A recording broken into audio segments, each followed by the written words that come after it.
বন্ধুরা, গোবিন্দের কৃপায় সকলে কুশলেই আছেন। আর আমি এই যে এখন থেকে আমার ব্লগটা স্টার্ট করছি। মন তো খুব খারাপ, মেয়ে বাইরে গেছে, কালকে তো সবই আপনাদেরকে বললাম। আর বারে ফোন করছে, মা কী করছি না করছি।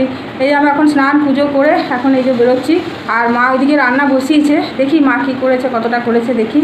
সকালে চাউমিন করেছিলাম, ডিমি খেয়ে প্রাইভেট পড়তে গেছে, তো আমি তারপরে ওকে দিয়ে খেতে দিয়ে তারপরে আমি স্নান করতে গেছিলাম। তো আমার গোপুসোনাকে দর্শন করুন। এই যে আমার পুজো হয়ে গেছে, এই যে গোপুসোনাকে স্নান করে চন্দন দিয়ে এই যে সুন্দর করে এই যে বসিয়ে দিয়েছি। মহাদেবকে এই যে স্নান করিয়ে দিয়েছি। সমস্ত ঠাকুরকে আমার পুজো দেওয়া হয়ে গেছে। এই যে আমার গুরুদেব, অনেকগুলি ঠাকুর পুজো দিতে অনেক সময় লাগে। আপনার চাউমিন রেখেছিলাম আমার জন্য আর কি, মা আসলে জানে না। মা আবার এরকম মুড়ি বেড়ে দিয়েছে, মুড়ি শসা চানাচুর ছোলা ভিজা। এখন কী করব, এত সব তো খাওয়া যাবে না, দেখি মুড়িটাই খেয়ে নিই, বেড়ে দিয়েছে। এখন চাউমিনটাতেই রেখে দিই ঢাকা দিয়ে, এখন মুড়িটাই খাই। আর কি করবো বলুন, বেড়ে দিয়েছে। এমনিতে আপনার সকাল থেকে শরীরটা এত খারাপ, কি বলবো। কালকে আসলে অনেক কান্নাকাটি করেছি না, মাথা টাথা আপনার পুরো ধরে আছে। তারপরে যে স্নান টান করে একটু তাও এখন ঠিক লাগছে। খাবার তো এতটুকু ইচ্ছে থাকে না, মা জোর করে বলছে খা, একটু না খেলে। মেয়ে যখন শ্বশুর বাড়ি যাবে তখন কী অবস্থা হবে বলুন। মেয়ে এখন কাজের জায়গায় গেছে, তাকে আমার এই অবস্থা। সবাই তো সেটাই বোঝাচ্ছে আমাকে, যে শ্বশুর বাড়ি যখন যাবে তখন তুই কী করবি। সত্যি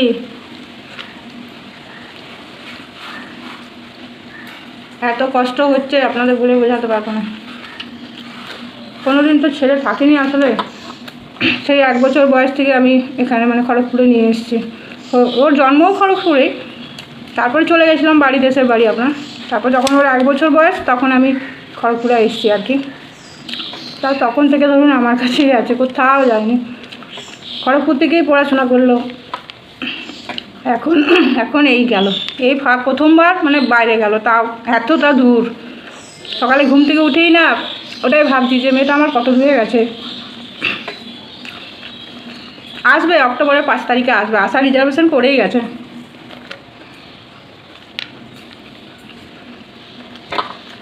খেয়ে নিই, আবার পরে কথা বলবো।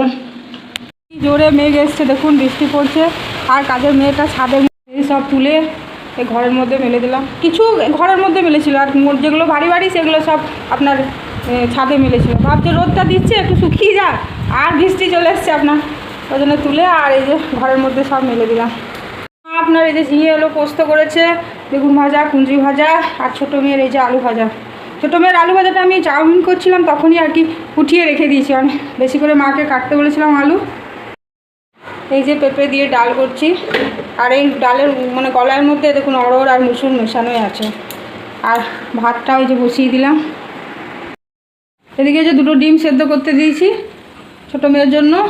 আর এই যে ভাতটা হচ্ছে, ভাতটা এখনও হয়নি, ভাতটা আমরা গরম গরমই খাই আর কি।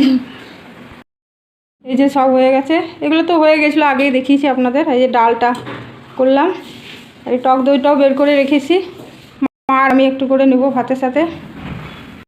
রিয়া তো আপনার বিকেল 5টার সময়তে পৌঁছে গেছে দিল্লি। এবার রাত্রি 12টায় ওর ট্রেন আছে, রাজস্থান যাবে এরপর ওখান থেকে।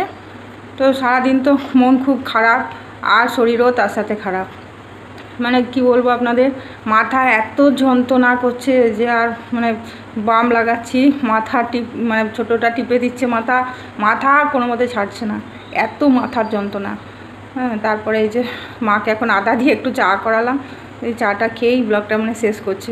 অন্যদিন তো আপনার বিকেলই শেষ করে দিই, কিন্তু আজকে এত শরীর খারাপ লাগছে, আজকে আর শেষ করতে পারিনি জানেন।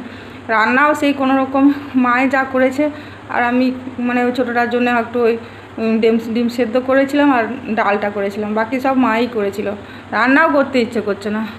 আর মেয়েটা এতবার বললো মা একটা চকলেট কেক বানাও, আমি আর বানাতেই পারলাম না জানো। কেক শিখলাম ওর জন্যেই, মানে ওকে বানিয়ে খাওয়াবো বলে, কিন্তু এদিকে এত ব্যস্ত ছিলাম যে আর বানানোর সময় হলো না। তারপরে কি মাও এসে গেল আপনার। এবার মা তো ডিমের ছোঁয়া লাড়া এইসব ডিম করে আর তো কেকটাই বানানো হলো না আমার। এখন ও আসলে তারপরেই বানাবো চকলেট কেকটা। আমি ভাবলাম যে ও যাওয়ার আগে বানাবো, তাহলে ও নিয়ে যেতে পারবে। কিন্তু বানাবার আর মানে সময়ই হলো না।